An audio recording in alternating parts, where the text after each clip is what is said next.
बिस्मिल्लाहिर्रहमानिर्रहीम। अस्सलामुअलैकुम। कैसे हैं आप सब? उम्मीद करती हूँ ठीक होंगे। Welcome to Ijaz cooking. आज की मेरी रेसिपी बहुत ही मज़े की चिकन पास्ते की है, तो इस वीडियो को फुल वॉच कीजिएगा। चलिए आइए आज की रेसिपी को बनाना शुरू करते हैं। इस रेसिपी के लिए सबसे पहले मैंने इस तरह से बड़ी वाली प्यारी सी कढ़ाई ले लिया है। उसके अंदर 1 चम्मच ऑयल ऐड कर लिया है।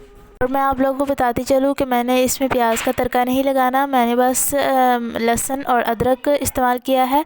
आप लोगों की चॉइस है, प्याज ऐड कर लें, वैसे मैंने इसके अंदर प्याज ऐड नहीं किया। और इस तरह से ऑयल जब गर्म हो जाए तो इसके अंदर लहसुन का पेस्ट ऐड करें।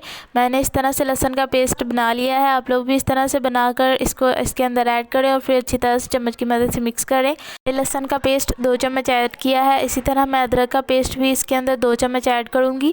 इसको लहसुन को 2 मिनट के लिए ब्राउन करने के बाद इसके अंदर मैं अदरक का पेस्ट ऐड करूँगी। अदरक का पेस्ट इस तरह से ऐड करें, फिर उसको अच्छी तरह से चम्मच की मदद से मिक्स करें और इसको मिक्स करते रहें ताकि ये नीचे न लगे। इसी दौरान आप मेरे चैनल पर न्यू है तो इसे ज़रूर सब्सक्राइब कर दें, ये आप लोगों की तरफ से मेरे लिए एक इनाम होता है।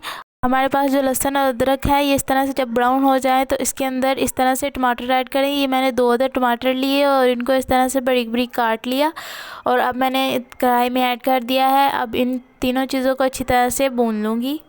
अब इन सब चीज़ों को अच्छी तरह से 5 मिनट के लिए भूनने के बाद इसके अंदर 5 से 6 अदद ग्रीन मिर्चों का पेस्ट इस तरह से ऐड कर दूंगी। अब इन सब चीज़ों को अच्छी तरह से मिक्स करें और अगर इस दौरान आपका ये जो मसाला है ये नीचे लगे तो आप इसके अंदर थोड़ा सा पानी ऐड कर लें। इसका फ़ायदा ये होगा कि ये जो मसाला है ये नीचे लगने से बच जाएगा।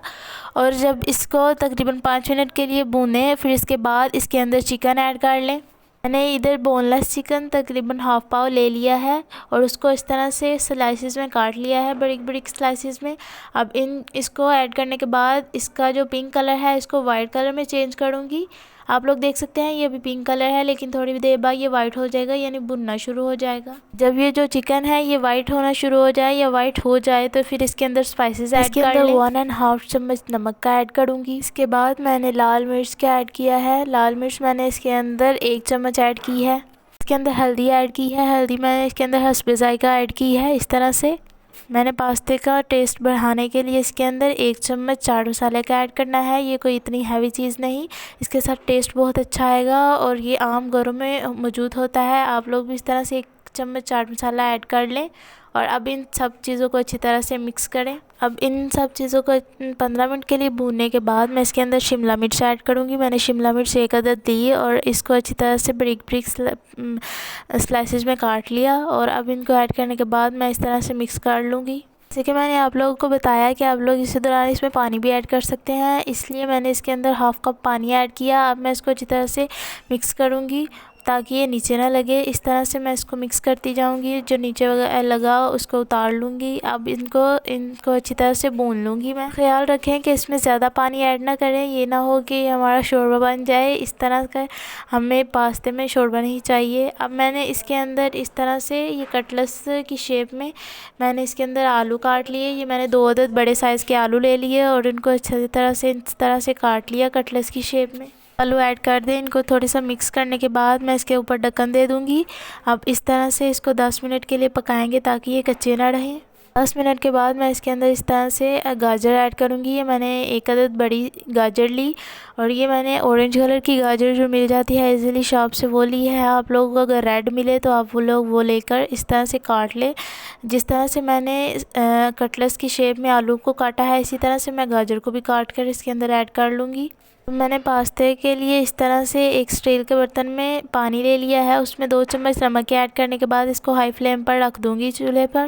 उसी तरफ मैं आप लोगों को दिखाती चलूँ कि मैंने इस तरह से ½ kg पास्ता ले लिया है और इस तरह से ये आप लोगों को इजीली किसी भी शॉप से मिल जाएगा। अब जब पानी को उबाल आ जाए तो इसके अंदर ऐड कर दूँगी। अभी पानी को उबाल नहीं आया। अब जब पानी को उबाल आ जाएगा इसके अंदर मैं पास्ता ऐड कर दूँगी। इस तरह से उबले हुए पानी में जब आप लोग पास्ता ऐड करेंगे तो उबाल जो है कम हो जाएगा, लेकिन आहिस्ता आहिस्ता इस तरह से उबाल आता जाएगा और हमारी जो पास्ता है वो अच्छी तरह से पकता जाएगा।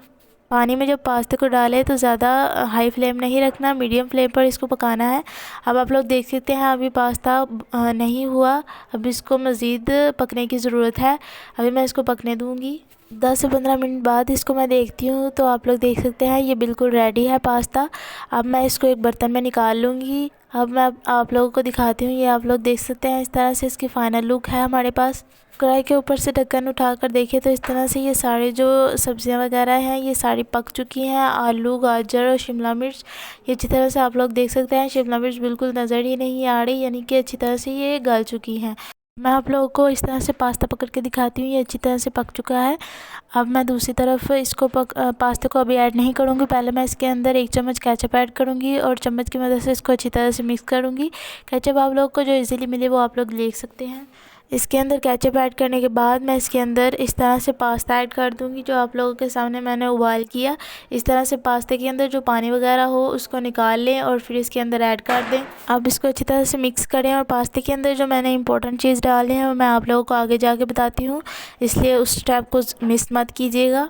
पास्ता बिल्कुल रेडी है, आप लोग देख सकते हैं। इसके अंदर जो इम्पोर्टेंट स्टेप था वो ये था कि मैंने इसके अंदर सूखी मेथी ऐड की है। सूखी मेथी ऐड करने के बाद मैं इसको अच्छी तरह से मिक्स कर लूँगी, ये बहुत ही मज़े का टेस्ट देती है। तो चलिए आइए आज की रेसिपी के फाइनल लुक की तरफ चलते हैं। तो बिस्मिल्लाहिर्रहमानिर्रहीम, मैं इस तरह से इसको प्लेट में ऐड कर दूँगी सारे पास्ते को, और आप लोग इसकी फ़ाइनल लुक मिस मत किया करें। आप लोग देख सकते हैं कितनी मज़ेदार सी बनकर पास्ता रेडी है। ये चिकन पास्ता आप लोग ज़रूर ट्राई कीजिएगा और मुझे फ़ीडबैक देना मत भूलिएगा। मुझे अपनी ख़ास दुआ में याद रखिएगा। मिलते हैं अगली वीडियो में, तब तक के लिए खुदा हाफिज़।